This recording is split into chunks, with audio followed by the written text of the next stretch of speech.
On va passer sans transition à la sécurisation des assemblages boulonnais avec Lionel. Et je vais lancer directement ça. Je vais lancer. Ouais. Ouais. Je vais lancer ici. Donc il va nous parler. Oui. C'est bon. Bonjour à toutes, bonjour à tous. Je me présente. Je m'appelle Lionel Bongiovanni. Je suis Key Account Manager chez Nord-Lock depuis un an. Est-ce que ça marche? Oui. Lors de cette présentation, donc, je vais vous présenter le groupe Nord-Lock, la rondelle Nord-Lock, et nos engagements, bien sûr, pour un avenir plus équitable et plus durable. Donc, concernant le groupe Nord-Lock, donc le groupe Nord-Lock a été fondé en 1982. Nous sommes une société suédoise et nous fabriquons des systèmes de sécurisation pour tout ce qui est assemblage boulonné. Nous sommes présents dans 65 pays, nous embauchons aujourd'hui environ 700 personnes et nous faisons un chiffre d'affaires de 175 millions d'euros. Comme je vous le disais, notre présence donc, est globale. Il y a 6 centres techniques répartis dans le monde, il y a 6 sites de production et 26 bureaux commerciaux. Les principaux bureaux commerciaux de France est à Lyon. Le site de production pour les rondelles Nord-Lock est situé en Suède, au milieu de la Suède, à Matmar, à côté d'Östersund. Et notre centre technique est également à Lyon. Le groupe Nord-Lock appartient à un fonds d'investissement suédois également qui s'appelle AB Latour. Qu'est-ce que la rondelle Nord-Lock? On devrait plutôt parler d'une paire de rondelles. Ce sont 2 rondelles jumelles avec des stries sur l'extérieur, des cames sur l'intérieur et un laser marquage sur une des 2 faces pour être en accord avec le N1090 où on voit le nom de la société, Nord-Lock, le numéro de lot pour une traçabilité à 100% et de laser marqué la matière ou le traitement de surface. Je vais vous passer maintenant une toute petite vidéo qui va vous montrer comment fonctionne la rondelle Nord-Lock. Ça fonctionne. Est-ce que ça fonctionne? C'est bon, ça fonctionne. Donc la rondelle Nord-Lock, lorsque vous la mettez, donc vous appliquez une certaine tension sur la vis ou sur l'écrou. Comme je vous le disais, elle est en 2 parties, avec des cames à l'intérieur et des stries sur l'extérieur. Une fois que vous l'avez vissée, les cames vont se mettre en position. Vous allez exercer une pression sur la came, sur la rondelle. Il faut savoir que la came a un angle qui est supérieur à l'angle d'un filet, ce qui lui empêche de se desserrer, au système de se desserrer tout seul dès qu'il va être soumis à des vibrations, des charges dynamiques ou certains cyclages thermiques. On peut s'apercevoir que la rondelle a bien fonctionné, a bien joué son rôle. Quand on va démonter, on va pouvoir regarder et observer sur la pièce qui a été assemblée et sous l'écrou, sous la tête de vis, des marques de stries. Alors j'attire votre attention, il y a des marques de stries, mais c'est pas pour ça que ça va abîmer les traitements de surface ou les peintures. Donc j'ai fait un petit peu la traduction parce que c'était tout en anglais. Merci. Concernant les engagements du groupe Nord-Lock pour un avenir plus équitable et plus durable, donc très tôt, les Suédois, le groupe Nord-Lock s'est engagé à suivre les directives des Nations Unies. Alors il y a 17 directives.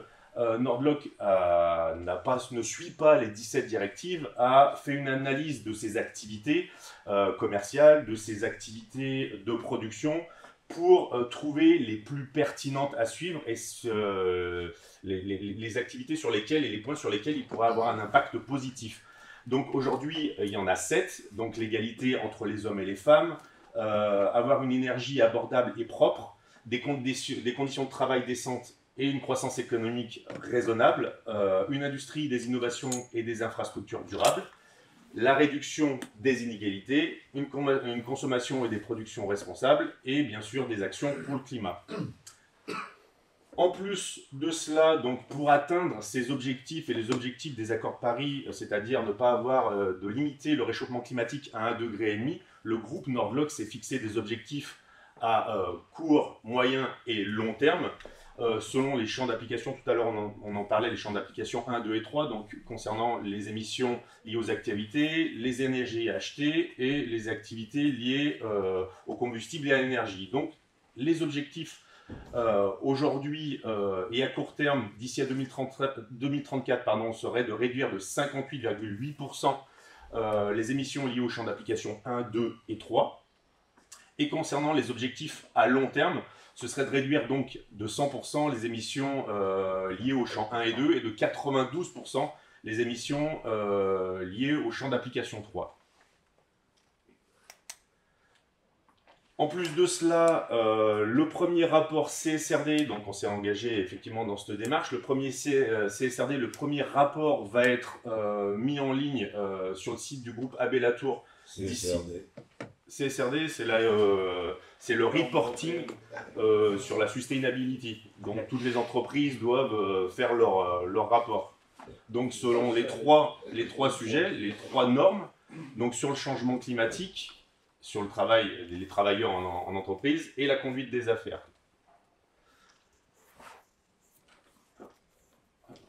Concernant quelques chiffres plus particulièrement, là, concernant la business unit Nord-Lock, donc celle qui fabrique les rondelles, où l'usine est basée à Matmar, donc vous voyez là la photo, c'est la photo de l'usine. Qu'est-ce qu'il y a à savoir? C'est qu'aujourd'hui, notre usine joue un rôle extrêmement important dans l'atteinte des objectifs que s'est fixé Nord-Lock pour tenir l'agenda 2030 des Nations Unies. Donc un des premiers chiffres à savoir, c'est que 100% de l'énergie qui est utilisée pour fabriquer les rondelles est électrique. À Matmar, à côté de Matmar, donc d'Ostersund, il y a un grand lac, une grande rivière, et il y a une usine hydroélectrique qui alimente tout le bassin en énergie hydroélectrique, en électricité hydroélectrique. Avant 2021, on avait travaillé sur les process de traitement thermique, ce qui a amené à réduire notre consommation d'énergie entre l'année 2022 et l'année 2023 de l'ordre de 20%. Aujourd'hui, je n'ai pas d'autres chiffres au-delà de 2023 parce que le process de traitement thermique, on est arrivé au bout de ce qu'on pouvait faire. On ne peut pas encore l'améliorer. Donc aujourd'hui, on a atteint un seuil. Par contre, ce qui est important de savoir, c'est que l'eau de la rivière et du lac qui est à proximité est utilisée pour refroidir le processus de traitement thermique, ce qui permet en outre de faire des économies d'énergie de l'ordre de 25%. Concernant nos rondelles, donc on a 2 types de rondelles, 2 types de matières. On a les rondelles en acier qui sont traitées avec un traitement de surface au Delta Protect en zinc lamellaire, et on a donc des inox. Concernant la fabrication des rondelles en acier, les rondelles en acier sont fabriquées à partir de 20% d'acier recyclé. Quant aux rondelles en acier inoxydable, elles utilisent 90% d'acier recyclé. 100% de nos déchets sont recyclés. 100% des eaux usées de production sont-elles recyclées pour être réinjectées dans le système de fabrication, dans le processus de fabrication. Toutes les matières premières sont approvisionnées en local par les pays scandinaves et on garantit qu'ils respectent les démarches CSR. Toutes les rondelles en acier, donc celles qui sont au Delta Protect, on leur garantit une résistance au brouillard salin de 1000 heures. On a fait faire des essais par des laboratoires extérieurs. Nous, on garantit les 1000 heures, mais on se garde une certaine sécurité. À 1500 heures, les essais ont été arrêtés parce qu'il n'y avait pas de traces de corrosion.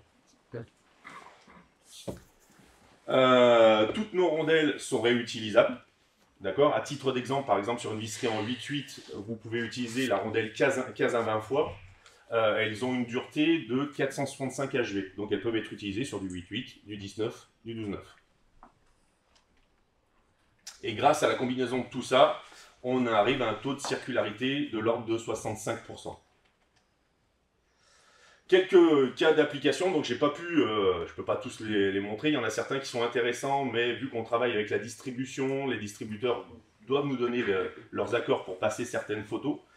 On n'a pas pu mettre, par exemple, sur les panneaux photovoltaïques, sur l'agrovoltaïque, j'ai pas pu en mettre. Sur la gare SNCF de Bordeaux, j'ai pas pu mettre de photos, j'avais pas les accords.